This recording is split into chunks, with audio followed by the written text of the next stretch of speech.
आवाज़ ते तस्वीर दी दुनिया दे सारे ही दोस्तां नूं संजीव थंदोलो प्यार भरी सत श्री अकाल, गुड मॉर्निंग, नमस्ते, अस्सलाम वालेकुम। महक पंजाबी प्रोग्राम दे विच आप सब दा हार्दिक स्वागत है। अज दा प्रोग्राम भी मनोरंजन दे खूबसूरत फुल्लां नाल सजा के लैके आए इस उम्मीद दे नाल तुसीं अज दी कोशिश नूं भी जरूर पसंद करोगे। अज दे प्रोग्राम दे विच पिछले हफ्ते सरदार पाल सिंह पुरेवाल जी नाल कीती गई इंटरव्यू दा अगला हिस्सा दिखाया जाएगा। मैजिक शो अते खूबसूरत गीत संगीत पेश किया जाएगा। पर सब तो पहला आगाज़ करते हैं प्रोग्राम का एक शब्द दे नाल जिसके बोल हैं कोल घुमाई लालना।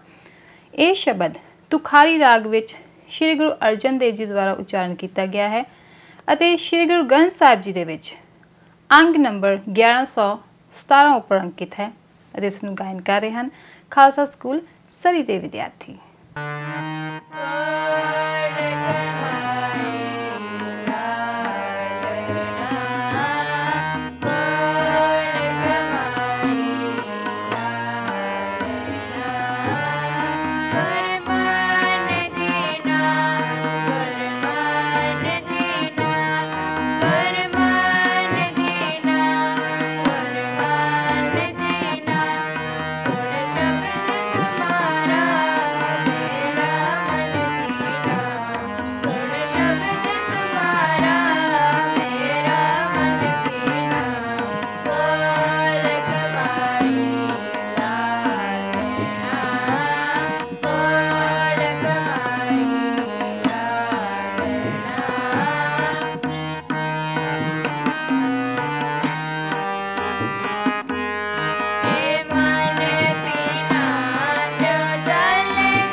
मशहूर मॉर्गेज ब्रोकर सरदार स्वरूप सिंह चंदी होरां नूं रेजिडेंशियल कमर्शियल अते प्राइवेट मॉर्गेज विच बचत करन वास्ते भरोसेयोग नाम सरदार स्वरूप सिंह चंदी लाइफ क्रिटिकल इलनेस डिसेबिलिटी अते होम इंश्योरेंस भी करदे हन। 6045725050 सरदार स्वरूप सिंह चंदी। अपने रीयल एस्टेट दीआं लोड़ां वास्ते याद रखो इक्को एक नाम भुपिंदर लैट जिन्हां दे कोल पिछले 18 सालां दा तजर्बा है। प्रॉपर्टी लैनी जां बेचनी होवे, कमर्शियल जां रेजिडेंट होवे, पैसे आते समय दी बचत वास्ते भरोसेयोग नाम भुपिंदर लैट। संपर्क पैदा करने लई फोन करो 604 671 1730। ਪਰੇਸ਼ਾਨ ਕਿਉਂ ਹੋ? ਰਿਫਿਊਜੀ ਕੇਸ ਜਾਂ ਮਾਂ-ਬਾਪ ਦੀ ਸਪਾਂਸਰਸ਼ਿਪ ਐਪਲੀਕੇਸ਼ਨ ਫੇਲ ਹੋ ਗਈ ਹੈ ਜਾਂ ਘਰਵਾਲੀ ਦੀ ਸਪਾਂਸਰਸ਼ਿਪ ਐਪਲੀਕੇਸ਼ਨ ਜਾਂ ਅਪੀਲ ਫੇਲ ਹੋ ਗਈ ਹੈ ਤਾਂ ਇਹਨਾਂ ਸਾਰੀਆਂ ਸਮੱਸਿਆਵਾਂ ਦੇ ਹੱਲ ਵਾਸਤੇ ਮਿਲੋ ਖਾਨ ਸਾਹਿਬ। ਇਹ work permit, PNP, skill worker ਅਤੇ ਇਨਵੈਸਟਮੈਂਟ ਕੈਟਾਗਰੀ ਵਿੱਚ ਐਕਸਪਰਟ ਹਨ। ਮੁਮਤਾਜ ਖਾਨ ਸਾਹਿਬ ਦੀ ਲੋਕੇਸ਼ਨ ਦਾ ਐਡਰੈਸ ਹੈ unit 213 8334 128 street Surrey. Phone number 604 591 5824। B&B furniture ਜੋ ਤੁਹਾਨੂੰ ਆਪਣੀ ਨਵੀਂ ਲੋਕੇਸ਼ਨ ਤੇ ਜੀ ਆਇਆਂ ਨੂੰ ਕਹਿੰਦੇ ਹਨ। ਇਹਨਾਂ ਦੀ ਨਵੀਂ ਲੋਕੇਸ਼ਨ ਤੇ ਆ ਕੇ ਇਹਨਾਂ ਦੇ ਮਾਡਰਨ ਅਤੇ ਸਟਾਈਲਿਸ਼ ਫਰਨੀਚਰ ਜਿਨ੍ਹਾਂ ਨੂੰ ਰੀਜ਼ਨੇਬਲ ਅਤੇ ਅਫੋਰਡੇਬਲ ਪ੍ਰਾਈਸ ਤੇ ਲੈ ਕੇ ਜਾ ਸਕਦੇ ਹੋ। ਅੱਜ ਹੀ ਪਹੁੰਚੋ B&B ਫਰਨੀਚਰ ਦੀ ਨਵੀਂ ਲੋਕੇਸ਼ਨ 12732 80 ਐਵਨਿਊ ਸਰੀ ਵਿੱਚ। ਨਾਨਕ ਸ਼ਾਹੀ ਕੈਲੰਡਰ ਜੋ ਕਿ 2003 ਦੇ ਵਿੱਚ ਅਕਾਲ ਤਖਤ ਸਾਹਿਬ ਵੱਲੋਂ ਲਾਗੂ ਕੀਤਾ ਗਿਆ। ਜਿਉਂ ਹੀ ਇਸ ਕੈਲੰਡਰ ਨੂੰ ਲਾਗੂ ਕੀਤਾ ਗਿਆ ਉਦੋਂ ਤੋਂ ਹੀ ਕੁਝ ਸੰਪਰਦਾਵਾਂ ਵੱਲੋਂ ਇਸ ਦਾ ਵਿਰੋਧ ਕੀਤਾ ਜਾ ਰਿਹਾ ਹੈ। ਇਹ ਵਿਰੋਧ ਕੀ ਹਨ, ਇਹਨਾਂ ਦੇ ਕੀ ਕਾਰਨ ਹਨ ਅਤੇ ਇਹਨਾਂ ਨੂੰ ਕਿਵੇਂ ਹੱਲ ਕੀਤਾ ਜਾ ਸਕਦਾ ਹੈ, ਇਸੇ ਬਾਰੇ ਅੱਜ ਗੱਲ ਕਰ ਰਹੇ ਹਨ ਸਰਦਾਰ ਪਾਲ ਸਿੰਘ ਪੋਰੇਵਾਲ ਜੀ, ਜਿਨ੍ਹਾਂ ਨੇ ਨਾਨਕ ਸ਼ਾਹੀ ਕੈਲੰਡਰ ਨੂੰ ਬਣਾਉਣ ਦੇ ਵਿੱਚ ਮੁੱਖ ਭੂਮਿਕਾ ਅਦਾ ਕੀਤੀ ਹੈ। ਆਓ ਦੇਖਦੇ ਹਾਂ, ਸੁਣਦੇ ਉਹਨਾਂ ਦੀ ਇਹ ਗੱਲਬਾਤ। ਪੋਰੇਵਾਲ ਸਾਹਿਬ, ਖੋਜ ਦੇ ਖੇਤਰ ਦੇ ਵਿੱਚ ਕੋਈ ਸ਼ੱਕ ਨਹੀਂ ਕਿ ਤੁਹਾਡਾ ਵੱਡਾ ਕਾਰਜ ਹੈ ਤੇ ਤੁਸੀਂ ਹਿਜਰੀ ਤੇ ਨਾਨਕ ਸ਼ਾਹੀ ਕੈਲੰਡਰ ਦੇ ਮੁਤਲਕ ਵੀ ਦੱਸਿਆ ਕਿ ਇੱਕ ਸਪਸ਼ਟ ਤੌਰ ਤੇ ਲੂਨਰ ਬੇਸਡ ਹੈ, ਇਸ ਕਰਕੇ ਉਸ ਦਾ ਆਪਣਾ ਜਿਹੜਾ ਪ੍ਰਬੰਧ ਹੈ ਇੱਕੋ ਪੱਖ ਦਾ ਹੈ। ਦੂਸਰਾ ਲੂਨਰ ਤੇ ਸੋਲਰ ਇਕੱਠੀਆਂ ਦੋਨੇ ਪਾਸੇ ਮਿਕਸ ਕਰਕੇ ਦੋਹਰੀ ਗਲਤੀ ਦਾ ਜਿਹੜਾ ਸੰਦੇਹ ਉਹਦੇ 'ਚ ਹੈ ਜੀ। ਸਮੱਸਿਆ ਇੱਥੇ ਖੜੀ ਹੁੰਦੀ ਹੈ ਕਿ ਜਦੋਂ ਇਹ ਕੈਲੰਡਰ ਦੀ ਹੋਂਦ ਵਾਸਤੇ ਤੁਸੀਂ ਸਾਰਿਆਂ ਨਾਲ ਵਿਚਾਰ ਵਿਮਰਸ਼ ਕਰ ਰਹੇ ਸੀ, ਉਹ ਅਕਸਰ ਇਹ ਰੈਫਰੈਂਸ ਦਿੰਦੇ ਸੀ ਕਿ ਗੁਰੂ ਸਾਹਿਬ ਵੇਲੇ ਇਹ ਦਿਨ ਤਿਉਹਾਰ ਜਿਹੜੇ ਸਨ, ਇਹ ਪੁਰਬ ਸਨ, ਇਹ ਇਹਦੇ ਮੁਤਾਬਕ ਮਨਾਏ ਜਾਂਦੇ ਸਨ। ਹੁਣ ਅਸੀਂ ਇਸ ਨੂੰ ਤਬਦੀਲ ਕਰ ਲਿਆ। ਦੁਨੀਆ ਦੇ ਇਤਿਹਾਸ ਦੇ ਵਿੱਚ ਜਿਹੜੇ ਮਹਾਪੁਰਸ਼ ਯੁੱਗ ਪੁਰਸ਼ ਹੋਏ ਨੇ, ਉਹਨਾਂ ਦੇ ਬਾਅਦ ਕੀ ਕੋਈ ਸਿਸਟਮ, ਕੋਈ ਪ੍ਰਬੰਧ ਐਸਾ ਤਿਆਰ ਹੋਇਆ ਪਹਿਲਾਂ ਵੀ ਜਿਹਦੇ ਮੁਤਾਬਕ ਇੱਕ ਉਸ ਨੂੰ ਯੂਨੀਫਾਰਮ ਕੀਤਾ ਜਾਏ, ਜਿਹਦੇ 'ਚ ਉਹਨਾਂ ਦੇ ਸੰਦੇਸ਼ ਦੀ ਅਵਗਿਆ ਵੀ ਨਾ ਹੋਵੇ ਤੇ ਜਿਹਦੇ ਨਾਲ ਦੁਨੀਆ ਦੇ ਅਸੀਂ ਬਰਾਬਰ ਚੱਲ ਵੀ ਸਕੀਏ? ਬਿਲਕੁਲ, ਤੁਹਾਡਾ ਜਿਹੜਾ ਸਵਾਲ ਆ ਬੜਾ ਇੰਪੋਰਟੈਂਟ ਹੈਗਾ ਆ। ਜਿਸ ਵੇਲੇ ਜਿਹੜੇ ਕੈਲੰਡਰ ਆ ਉਹ ਕਦੇ ਵੀ ਕਿਸੇ ਧਰਮ ਦੇ ਮੋਢੀ ਨੇ ਨਹੀਂ ਬਣਾਏ। ਜਿਹੜਾ ਕ੍ਰਿਸਚੀਅਨ ਕੈਲੰਡਰ ਆ ਉਹ ਹਜ਼ਰਤ ਈਸਾ ਦਾ ਨਹੀਂ ਬਣਾਇਆ ਆ, ਉਹਨਾਂ ਦੇ ਪੈਰੋਕਾਰਾਂ ਦਾ ਹੈ। ਜਿਹੜਾ ਹਿਜਰੀ ਕੈਲੰਡਰ ਆ ਉਹ ਹਜ਼ਰਤ ਮੁਹੰਮਦ ਸਾਹਿਬ ਦਾ ਨਹੀਂ ਬਣਾਇਆ, ਉਹਨਾਂ ਦੇ ਪੈਰੋਕਾਰਾਂ ਨੇ ਬਾਅਦ ਦੇ ਵਿੱਚ ਬਣਾਇਆ ਹੈ। ਇਵੇਂ ਹੀ ਬਿਕਰਮੀ ਕੈਲੰਡਰ ਜਿਹੜਾ ਆ, ਇਹ ਕਿਹਾ ਜਾਂਦਾ ਹੈ ਕਿ ਮਹਾਰਾਜਾ ਬਿਕਰਮਾ ਜੀ ਜਦੋਂ ਤਖਤ 'ਤੇ ਵਿਰਾਜਮਾਨ ਹੋਏ ਤੇ ਉਹਨਾਂ ਤੋਂ ਸ਼ੁਰੂ ਹੁੰਦਾ ਆ, ਪਰ ਇਸ ਦਾ ਜ਼ਿਕਰ ਬਿਕਰਮਾ ਜੀ ਤੋਂ 800-900 ਸਾਲ ਬਾਅਦ ਕਿਤੇ ਆਉਂਦਾ ਆ। ਇਸ ਵਾਸਤੇ 800-900 ਸਾਲ ਕਿਸੇ ਨੂੰ ਪਤਾ ਹੀ ਨਹੀਂ ਸੀ ਕਿ ਬਿਕਰਮਾ ਜੀ ਦਾ ਕੈਲੰਡਰ ਹੈ ਜਾਂ ਨਹੀਂ ਹੈ। ਸੋ ਇਹ ਜਿਹੜੇ ਕੈਲੰਡਰ ਦੇ ਵਿੱਚ ਤਬਦੀਲੀਆਂ ਇਹ ਹੁੰਦੀਆਂ ਆਈਆਂ, ਜਿਵੇਂ ਕਿ 1582 ਵਿੱਚ ਪੋਪ ਗ੍ਰੈਗਰੀ ਨੇ ਜਿਹੜਾ ਜੂਲੀਅਨ ਕੈਲੰਡਰ ਸੀਗਾ ਕ੍ਰਿਸਚੀਅਨ ਦਾ, ਉਸ ਦੇ ਵਿੱਚ ਸੋਧ ਕੀਤੀ ਤੇ ਉਸ ਨੂੰ ਐਸਟਰੋਨੋਮੀ ਦੇ ਮੁਤਾਬਕ ਟ੍ਰੋਪੀਕਲ ਈਅਰ ਦੇ ਮੁਤਾਬਕ ਕੀਤਾ। ਉਸ ਵੇਲੇ ਵੀ ਇਸ ਸੋਧ ਦੇ ਖਿਲਾਫ ਇੰਨੀ ਆਵਾਜ਼ ਉੱਠੀ ਸੀ ਜਿੰਨੀ ਕਿ ਨਾਨਕ ਸ਼ਾਹੀ ਕੈਲੰਡਰ ਦੇ ਖਿਲਾਫ ਉੱਠੀ ਤੇ ਉਦੋਂ ਵੀ ਜ਼ਿਆਦਾ। ਸੋ ਪਰ ਉਹਨਾਂ ਨੇ ਵੀ ਕਮੇਟੀ ਬਣਾਈ ਸੀ, ਉਸ ਕਮੇਟੀ ਦੀਆਂ ਰეკਮੈਂਡੇਸ਼ਨ ਮੰਨ ਲਈਆਂ ਤੇ ਅਸੀਂ ਸਾਰੇ ਉਸ ਕੈਲੰਡਰ ਨੂੰ ਮੰਨ ਰਹੇ ਹਾਂ। ਪਰ ਉਸ ਕੈਲੰਡਰ ਦੇ ਵਿੱਚ ਤਬਦੀਲੀਆਂ ਆਈਆਂ ਨੂੰ ਤਕਰੀਬਨ 400 ਸਾਲ 1582 ਤੋਂ ਲੈ ਕੇ ਹੁਣ ਤਾਈਂ 450 ਸਾਲ ਹੋ ਗਿਆ ਤੇ ਹਜੇ ਵੀ ਕੁਝ ਸੰਸਥਾਵਾਂ ਆ ਜਿਹੜੀਆਂ ਪੋਪ ਗ੍ਰੈਗਰੀ ਦੇ ਜਾਂ ਅੰਗਰੇਜ਼ੀ ਦੇ ਅੱਜ ਕੱਲ੍ਹ ਕੈਲੰਡਰ ਨੂੰ ਨਹੀਂ ਮੰਨਦੀਆਂ। ਉਹ ਆਪਣੀ ਜਿਹੜੀ ਕ੍ਰਿਸਮਸ ਹੈ ਉਹ ਆਪਣੇ ਪੁਰਾਣੇ ਜੂਲੀਅਨ ਕੈਲੰਡਰ ਦੇ ਮੁਤਾਬਕ 25 ਦਸੰਬਰ ਨੂੰ ਮਨਾਉਂਦੇ ਹਨ ਤੇ 25 ਦਸੰਬਰ ਨੂੰ ਜਿਹੜਾ ਉਹਨਾਂ ਦਾ ਅੱਜ ਕੱਲ੍ਹ 7 ਜਨਵਰੀ ਨੂੰ ਆਉਂਦਾ ਆ। ਸੋ ਇਸ ਵਾਸਤੇ ਤੁਸੀਂ 7 ਜਨਵਰੀ ਦੀ ਅਖਬਾਰ ਪੜ੍ਹ ਕੇ ਦੇਖ ਲਿਓ। Orthodox Greek church, Russian church orthodox ਤੇ ਯੂਕਰੇਨੀਅਨ ਆਰਥੋਡਾਕਸ ਚਰਚ, ਇਹਨਾਂ ਨੇ ਹਜੇ ਤਾਈਂ 450 ਸਾਲ ਹੋ ਗਿਆ ਕੈਲੰਡਰ ਨਹੀਂ ਮੰਨਿਆ। ਸੋ ਇਹ ਸਮੱਸਿਆਵਾਂ ਦੁਨੀਆ ਦੇ ਹਰ ਧਰਮ ਦੇ ਵਿੱਚ ਹੀ ਹੁੰਦੀਆਂ ਹਨ। ਕੁਝ ਸੱਜਣ ਇੱਦਾਂ ਹੁੰਦੇ ਹੀ ਹਨ ਜਿਨ੍ਹਾਂ ਨੇ ਗੱਲ ਮੰਨਣੀ ਨਹੀਂ, ਭਾਵੇਂ ਕਿੰਨੀ ਸਾਇੰਟੀਫਿਕ ਹੋਵੇ, ਭਾਵੇਂ ਕਿੰਨੀ ਸਹੀ ਹੋਵੇ। ਉਹਦੇ 'ਚ ਇੱਕ ਤੁਸੀਂ ਬੜੀ ਸੋਹਣੀ ਗੱਲ ਕੀਤੀ ਹੈ ਕਿ 7 ਜਨਵਰੀ ਨੂੰ, ਭਾਵ ਅਜੇ ਵੀ ਕਈ ਇਸ ਕ੍ਰਿਸਮਸ ਨੂੰ ਇਉਂ ਮਨਾਉਂਦੇ ਆ, ਹਾਲਾਂਕਿ ਬੱਚੇ ਨੂੰ ਪਤਾ ਕਿ ਕ੍ਰਿਸਮਸ ਦਾ ਜਿਹੜਾ ਦਿਨ ਹੈ 25 ਦਸੰਬਰ ਦਾ, ਕਿਉਂਕਿ ਉਹ ਪ੍ਰਚਲਿਤ ਹੋ ਗਿਆ। ਹਾਂਜੀ, ਸਵਾਲ ਹੁਣ ਸਾਰਾ ਪਿਛੋਕੜ ਤੁਸੀਂ ਦੱਸ ਦਿੱਤਾ, ਹੁਣ ਬਿਲਕੁਲ ਸਿੱਧਾ ਅਸੀਂ ਨਾਨਕ ਸ਼ਾਹੀ ਕੈਲੰਡਰ ਤੇ ਆਉਣੇ ਆ।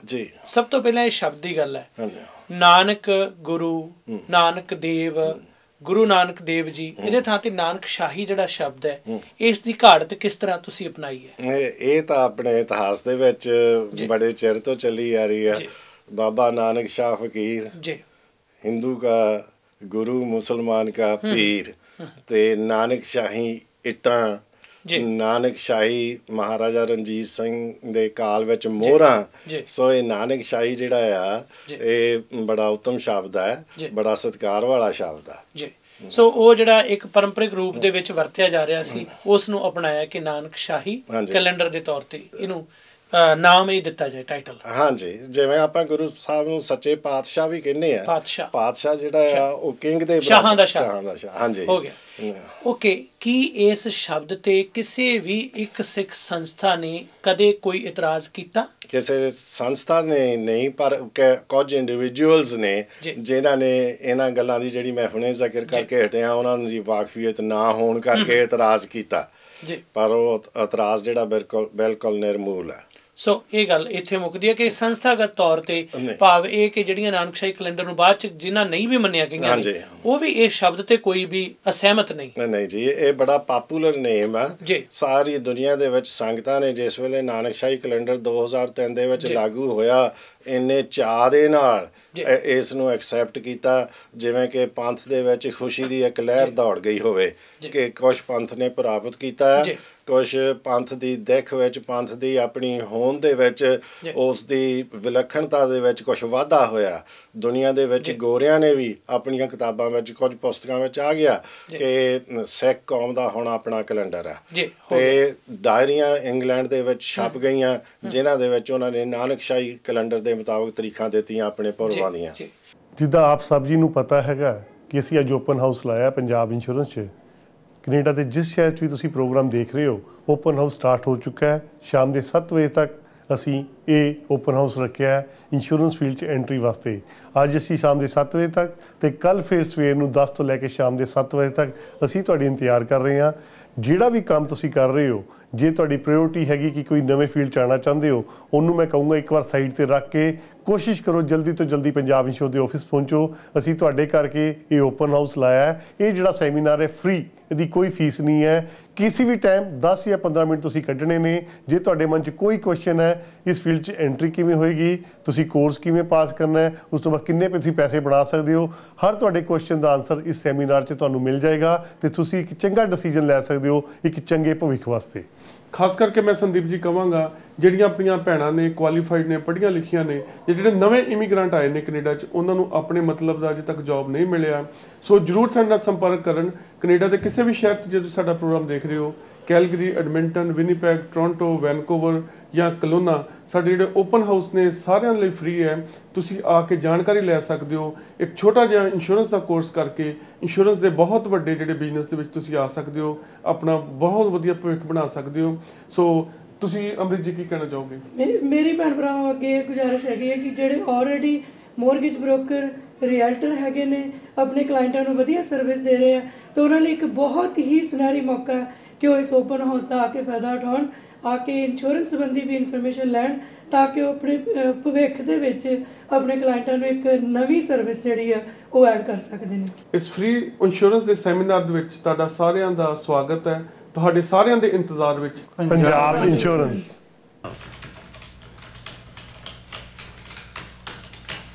ਤੁਸੀਂ ਆਪਣੇ ਬੱਚਿਆਂ ਦੇ ਕੈਨੇਡਾ ਐਜੂਕੇਸ਼ਨ ਸੇਵਿੰਗਸ ਪਲਾਨ ਔਰ ਕੈਨੇਡਾ ਐਜੂਕੇਸ਼ਨ ਸੇਵਿੰਗਸ ਗ੍ਰਾਂਟ ਲਈ USC education saving plan inc ਤੇ ਅੰਮ੍ਰਿਤ ਪੁਨੀ ਨਾਲ 6047653620 ਤੇ ਸੰਪਰਕ ਕਰੋ।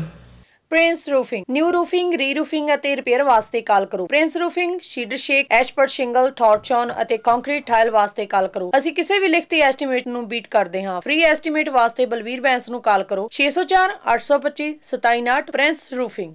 ਜਦੋਂ ਇਹ ਕੈਲੰਡਰ ਤੇ ਕੰਮ ਕਰਨ ਦੇ ਵਾਸਤੇ ਤੁਸੀਂ ਦੱਸਿਆ ਕਿ 92 ਤੋਂ ਲੈ ਕੇ ਔਨਵਰਡ ਤੁਸੀਂ ਬੜੇ ਸੰਸਥਾਵਾਂ ਨਾਲ ਗੱਲਬਾਤ ਕਰਦੇ ਰਹੇ ਜੀ, ਸ਼ੁਰੂਆਤ ਹੋਈ ਤੇ ਇੱਕ ਜਿਹੜੇ ਪ੍ਰਚਲਿਤ ਤਰੀਕਾਂ ਤੋਂ ਬਾਅਦ ਤੁਸੀਂ ਉਹ ਬਦਲਣੀਆਂ ਸ਼ੁਰੂ ਕੀਤੀਆਂ। ਉਹਨੂੰ ਤਰੀਕਾਂ ਦਾ ਜਿਹੜਾ ਬੇਸ ਹੈ, ਇਹ ਇੱਕ ਇਤਰਾਜ਼ ਉੱਠਦਾ ਹੈ ਕਿ 1469 ਦੇ ਵਿੱਚ ਸਿੱਖ ਧਰਮ ਗੁਰੂ ਨਾਨਕ ਸਾਹਿਬ ਦਾ ਜੋ ਪ੍ਰਕਾਸ਼ ਹੋਇਆ, ਇਸ ਦੀ ਆਰੰਭਤਾ ਹੋਈ। ਉਸ ਤੋਂ ਬਾਅਦ 1699 ਖਾਲਸਾ ਪੰਥ ਦੀ ਸਾਜਨਾ, ਗੁਰੂ ਗੋਬਿੰਦ ਸਿੰਘ ਜੀ ਦਾ 1666 ਦੇ ਵਿੱਚ ਪ੍ਰਕਾਸ਼ ਹੁੰਦਾ ਹੈ ਜੀ। ਪਰ ਤੁਸੀਂ ਇਸ ਦਾ ਆਧਾਰ ਜਿਹੜਾ 1999 ਰੱਖਿਆ, ਕੀ ਕਾਰਨ ਸੀ ਕਿ ਉਹ ਪਿਛਲੀਆਂ ਇਤਿਹਾਸਕ ਤਰੀਕਾਂ ਨੂੰ ਆਧਾਰ ਨਹੀਂ ਬਣਾਇਆ ਗਿਆ? ਦੇਖੋ ਜੀ, ਜਿਸ ਵੇਲੇ ਵੀ ਕੋਈ ਕੈਲੰਡਰ ਬਣਾਇਆ ਜਾਂਦਾ ਆ, ਉਹਦੇ ਕੁਝ ਮੁੱਢਲੇ ਨਿਯਮ ਜਾਂ ਅਸੂਲ ਹੁੰਦੇ ਨੇ ਜੀ। ਤੁਸੀਂ ਨਾਨਕਸ਼ਾਹੀ ਕੈਲੰਡਰ ਅਸੀਂ 2003 ਦੇ ਵਿੱਚ ਇੰਪਲੀਮੈਂਟ ਕੀਤਾ ਹੈ। ਜਿਹੜੀਆਂ ਪੁਰਾਣੀਆਂ ਤਰੀਕਾਂ ਅਸੀਂ ਨਵੇਂ ਕੈਲੰਡਰ ਦੀ ਬਣਤਰ ਹੋਰ ਆ, ਉਸ ਦੇ ਵਿੱਚ ਸੰਗਰਾਂਦਾਂ ਹੋਰ ਆ, ਮਹੀਨਿਆਂ ਦੇ ਪਹਿਲੇ ਦਿਨ ਹੋਰ ਆ। ਜੇ ਉਸ ਬਣਤਰ ਨੂੰ ਤੁਸੀਂ ਪਿਛਲੇ 500 ਸਾਲ ਦੇ ਵਿੱਚ ਇੰਪਲੀਮੈਂਟ ਕਰੋ ਤਾਂ ਸਾਰੀਆਂ ਤਰੀਕਾਂ ਬਦਲ ਜਾਣਗੀਆਂ। ਇਹ ਦੁਨੀਆ ਦੇ ਵਿੱਚ ਜਿਹੜੇ ਬਾਕੀ ਕੈਲੰਡਰ ਬਦਲੇ ਗਏ ਆ, ਜਿਵੇਂ ਗਰੀਗੋਰੀਅਨ ਕੈਲੰਡਰ ਬਣਿਆ ਜੂਲੀਅਨ ਤੋਂ, ਤੇ ਉਹਨਾਂ ਨੇ 1582 ਤੋਂ ਪਿਛਾਂ ਦੀਆਂ ਪਿਛਲੀਆਂ ਤਰੀਕਾਂ ਨਹੀਂ ਲਈਆਂ। ਇਸ ਵਾਸਤੇ ਜਿਹੜਾ ਸਭ ਤੋਂ ਵੱਡੀ ਇੰਪੋਰਟੈਂਟ ਗੱਲ ਇਹ ਹੈ ਕਿ ਜੇ ਤੁਸੀਂ ਪਿਛਾਂ ਨੂੰ ਜਾਓਗੇ ਤਾਂ ਕਿਹੜੀ ਹਜ਼ਾਰਾਂ ਕਿਤਾਬਾਂ ਜਿਹੜੀਆਂ ਛਪ ਗਈਆਂ ਉਹਨਾਂ ਦੀਆਂ ਤਰੀਕਾਂ ਨੂੰ ਕੀ ਕਰੋਗੇ? ਸੋ ਉਹ ਬਹੁਤ ਸਿਸਟਮ ਨੂੰ ਕੰਪਲੀਕੇਟ ਕਰ ਦੇਵੇਗੀ। ਦੂਜੀ ਗੱਲ ਇਹ ਆ ਵੀ ਫਰਜ਼ ਕਰੋ ਅਸੀਂ 1469 ਦੀ ਕਿਹੜੀ ਤਰੀਕ ਨੂੰ ਬੇਸ ਮੰਨੀਏ? ਨੰਬਰ 1, 1469 ਦੀ ਵਿਸਾਖੀ ਨੂੰ ਜਾਂ 1699 ਦੀ ਵਿਸਾਖੀ ਨੂੰ। ਉਹਨਾਂ ਦੋਹਾਂ ਵਿਸਾਖੀਆਂ ਤੇ 2 ਦਿਨਾਂ ਦਾ ਫਰਕ ਆ। 1469 ਵਾਲੀ 27 ਮਾਰਚ ਨੂੰ ਵਿਸਾਖੀ ਆ, 1699 ਵਾਲੀ 29 ਮਾਰਚ ਨੂੰ ਵਿਸਾਖੀ ਆ। ਕੀ ਵਿਸਾਖੀ 29 ਮਾਰਚ ਨੂੰ ਰੱਖ ਦਈਏ ਜਾਂ 27 ਮਾਰਚ ਨੂੰ ਰੱਖ ਦਈਏ? ਇੱਕ ਗੱਲ ਤੁਸੀਂ ਪਹਿਲਾਂ ਵੀ ਪੁੱਛੀ ਹੈ ਕਿ ਅਸੀਂ ਜਿਹੜੀਆਂ ਪ੍ਰਚਲਿਤ ਗੱਲਾਂ ਹੁੰਦੀਆਂ ਜਿਹਨਾਂ ਦੀ ਡਾਇਰੈਕਸ਼ਨ ਧਾਰਮਿਕ ਹੁੰਦੀ ਆ ਜਾਂ ਰਿਲੀਜੀਅਸ ਹੁੰਦੀ ਕਨੋਟੇਸ਼ਨ, ਉਹਨਾਂ ਨੂੰ ਅਸੀਂ ਬਦਲ ਸਕਦੇ ਹਾਂ ਕਿਸੇ ਤਰੀਕੇ ਨਾਲ? ਇਹ ਬਹੁਤ ਇੰਪੋਰਟੈਂਟ ਸਵਾਲ ਆ। ਅਸੀਂ ਨਹੀਂ ਬਦਲ ਸਕਦੇ। ਅਸੀਂ ਗੁਰਬਾਣੀ ਦੇ ਕਿਸੇ ਵੀ ਜਿਹੜੀ ਗੁਰਬਾਣੀ ਵੱਲੋਂ ਡਾਇਰੈਕਸ਼ਨ ਮਿਲਦੀ ਆ ਉਹਨੂੰ ਨਹੀਂ ਬਦਲ ਸਕਦੇ। ਪਰ ਇਸ ਦੇ ਵਿੱਚ ਕੁਝ ਹੋਰ ਮੈਂ ਗੱਲ ਐਡ ਕਰਨਾ ਚਾਹੁੰਦਾ। ਉਹ ਇਹ ਆ, ਗੁਰਬਾਣੀ ਦੇ ਵਿੱਚ ਤੋਕਾ ਆਵਣ 78 ਜਾਣ 97 ਹੋਰ ਵੀ 88 ਮਰਦ ਕਾ ਚੇਲਾ। ਇਹ ਕਿਹਾ ਜਾਂਦਾ ਕਿ ਬਿਕਰਮੀ ਕੈਲੰਡਰ ਦੀ ਤਾਰੀਖ ਹੈ ਤੇ ਅਸੀਂ ਇਹ ਬਿਕਰਮੀ ਕੈਲੰਡਰ ਨੂੰ ਕਿਵੇਂ ਛੱਡ ਸਕਦੇ ਹਾਂ? ਫਿਰ ਇਹ ਕਿਹਾ ਜਾਂਦਾ ਹੈ ਕਿ ਸੰਮਤ 17 ਸਹਿਸ ਭਣੇਜੈ ਅਰਧ ਸਹਿਸ ਫਨ ਤੀਨ ਘੇਜੈ ਭਾਦਰਵ ਸੁਦੀ ਅਸ਼ਟਮੀ ਰਵਿਵਾਰਾ ਤੀਰ ਸਤਦਰਵ ਗ੍ਰੰਥ ਸੁਧਾਰਾ। ਪਹਿਲਾਂ ਤਾਂ ਇਹ ਅਸੀਂ ਇਹ ਕਿਹਾ ਜਾਂਦਾ ਹੈ ਕਿ ਡੇਰਿਆਂ ਦੇ ਵਿੱਚ ਪੜ੍ਹੀ ਜਾਣ ਵਾਲੀ ਪਾਠ ਕੀਤਾ ਜਾਣ ਵਾਲਾ ਰਹਿਰਾਸ ਸਾਹਿਬ ਦਾ ਅੰਗ ਆ, ਤਾਂ ਇਹ ਵੀ ਬਿਕਰਮੀ ਦੀ ਤਾਰੀਖ ਹੈ। ਪਰ ਇਸ ਤਾਰੀਖ ਦੇ ਵਿੱਚ ਵੀ ਇੱਕ ਬਹੁਤ ਵੱਡੀ ਸਮੱਸਿਆ ਹੈ ਕਿ ਉਸ ਦਾ ਟਾਈਮ ਨਹੀਂ ਡਿਸਕਸ ਕਰਨ ਲਈ ਇੱਥੇ। ਪਰ ਮੈਂ ਇੱਕ ਜਿਹੜੀ ਗੱਲ ਕਰਨੀ ਚਾਹੁੰਦਾ ਉਹ ਇਹ ਆ ਕਿ ਗੁਰਬਾਣੀ ਦੇ ਵਿੱਚ ਬਹੁਤ ਕੁਛ ਇੱਦਾਂ ਦਾ ਸੰਬੰਧਿਤ ਆ ਜਿਹੜਾ ਯੂਨਿਟਾਂ ਆ, ਜਿਵੇਂ ਘੜੀ, ਪਲ ਹੈ, ਗਾਜ਼ ਆ, ਕੋਸ ਆ, ਮਣ ਆ, ਸੇਰ ਆ, ਤੋਲਾ ਆ, ਮਾਸਾ ਆ, ਰੱਤੀ ਆ। ਤੇ ਇਹ ਸਾਰੀਆਂ ਚੀਜ਼ਾਂ ਜਿਹੜੀਆਂ ਇਹ ਯੂਨਿਟਾਂ ਟਾਈਮ ਦੀਆਂ ਜਾਂ ਯੂਨਿਟਾਂ ਭਾਰ ਦੀਆਂ ਜਾਂ ਯੂਨਿਟਾਂ ਲੈਂਥ ਦੀਆਂ, ਉਹਨਾਂ ਸਾਰੀਆਂ ਨੂੰ ਅਸੀਂ ਛੱਡ ਚੁੱਕੇ ਹਾਂ। ਉਹ ਗੁਰਬਾਣੀ ਦੇ ਵਿੱਚ ਨੇ, ਉਹਨਾਂ ਦੇ ਜੋ ਛੱਡਣੀਆਂ ਨਹੀਂ ਚਾਹੀਦੀਆਂ ਐਕਚੁਅਲ। ਹਾਂ, ਜਾਂ ਤਾਂ ਉਹ ਦੂਸਰੀ ਤੇ ਵੀ ਉਹੀ ਇੰਪਲੀਮੈਂਟ ਕਰੋ, ਦੂਸਰੀ ਤਰਕ ਉਹੀ ਤਰਕ ਲਾਓ। ਫਿਰ ਨਾ ਤਾਂ ਕਿਉਂ ਛੱਡ ਰਹੇ ਆ? ਗੱਲ ਤੁਹਾਡੀ ਸਹੀ ਹੈ, ਪਰ ਉਹ ਛੱਡੀਆਂ ਜਾ ਸਕਦੀਆਂ ਨੇ। ਮੇਰੀ ਗੱਲ ਇਹ ਆ ਵੀ ਛੱਡੀਆਂ ਕਿਉਂ ਜਾ ਸਕਦੀਆਂ ਨੇ? ਉਹ ਤਾਂ ਜਿਹੜੇ ਪ੍ਰਚਲਿਤ ਉਸ ਸਮੇਂ ਦੇ ਹੈਗਾ ਉਸ ਵੇਲੇ ਪ੍ਰਚਲਿਤ। ਹਾਂ, ਜੇ ਹੁਣ ਉਹ ਬਦਲ ਕੇ ਮੀਟਰ ਬਣ ਗਏ, ਕਿਲੋਮੀਟਰ ਬਣ ਗਏ, ਕਿਲੋਗ੍ਰਾਮ ਬਣ ਗਏ, ਅਸੀਂ ਉਹਨਾਂ ਨੂੰ ਵਰਤ ਰਹੇ ਹਾਂ। ਉਹਨਾਂ ਦੇ ਨਾਲ ਵਰਤਣ ਨਾਲ ਗੁਰਬਾਣੀ ਦੀ ਫਿਲਾਸਫੀ ਨਹੀਂ ਬਦਲਦੀ। ਜਿਹੜੀ ਨਾਮ ਬਦਲਣ ਵਾਲੀ ਜਿਹੜੀ ਅਟੱਲ ਚੀਜ਼ ਆ, ਉਹ ਘੜੀਆਂ ਪਲ ਨਹੀਂ, ਉਹ ਸਿਧਾਂਤ ਉਹ ਨਹੀਂ ਬਦਲਦੀ।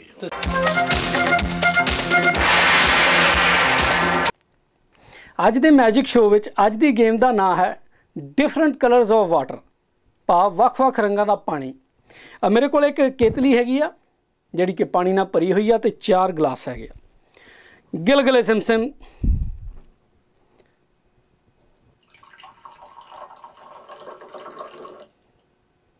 ਗਿਲਗਲੇ ਸਿਮਸਿਮ, ਗਿਲਗਲੇ ਸਿਮਸਿਮ, ਗਿਲਗਲੇ ਸਿਮਸਿਮ,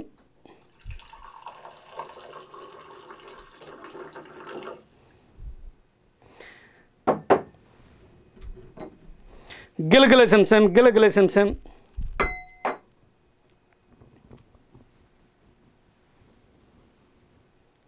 गिलगिले सिम सिम गिलगिले सिम सिम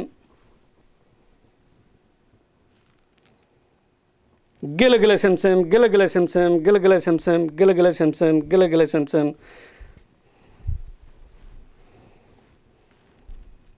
गिलगिले सिम सिम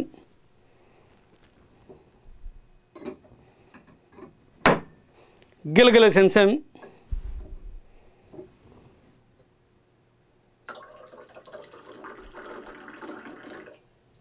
गिलगिले सिम सिम गिलगिले सिम सिम गिलगिले सिम SIM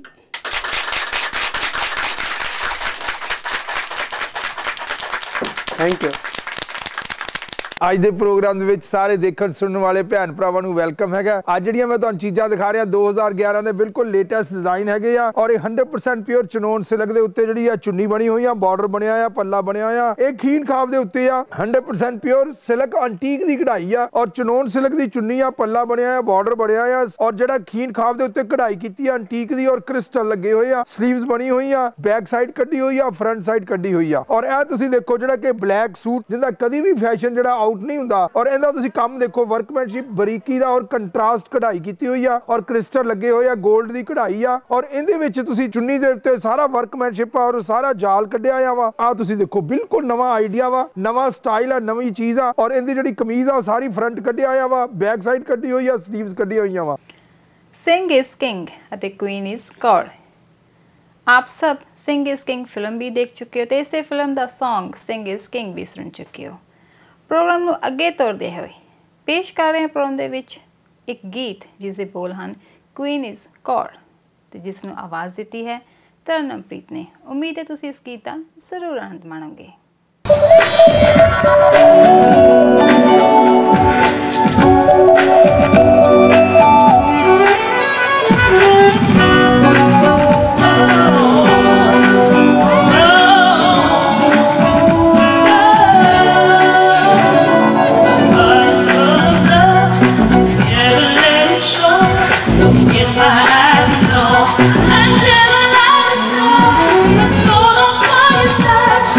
Wanna show you who I am to love.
ਮੈਨੂੰ ਪੂਰੀ ਆਸ ਹੈ ਕਿ ਤੁਸੀਂ ਅੱਜ ਦੇ ਪ੍ਰੋਗਰਾਮ ਦਾ ਵੀ ਖੂਬ ਆਨੰਦ ਮਾਣਿਆ ਹੋਵੇਗਾ। ਅਗਲੇ ਹਫਤੇ ਇੱਕ ਖੂਬਸੂਰਤ ਪ੍ਰੋਗਰਾਮ ਲੈ ਕੇ ਫਿਰ ਹਾਜ਼ਰ ਹੋਵਾਂਗੇ। ਉਦੋਂ ਤੱਕ ਦੇ ਲਈ ਸੰਜੀਵ ਧੰਨੂ ਦਿਓ ਇਜਾਜ਼ਤ। ਤੁਹਾਡਾ ਸਾਡਾ ਰੱਬ ਰਾਖਾ।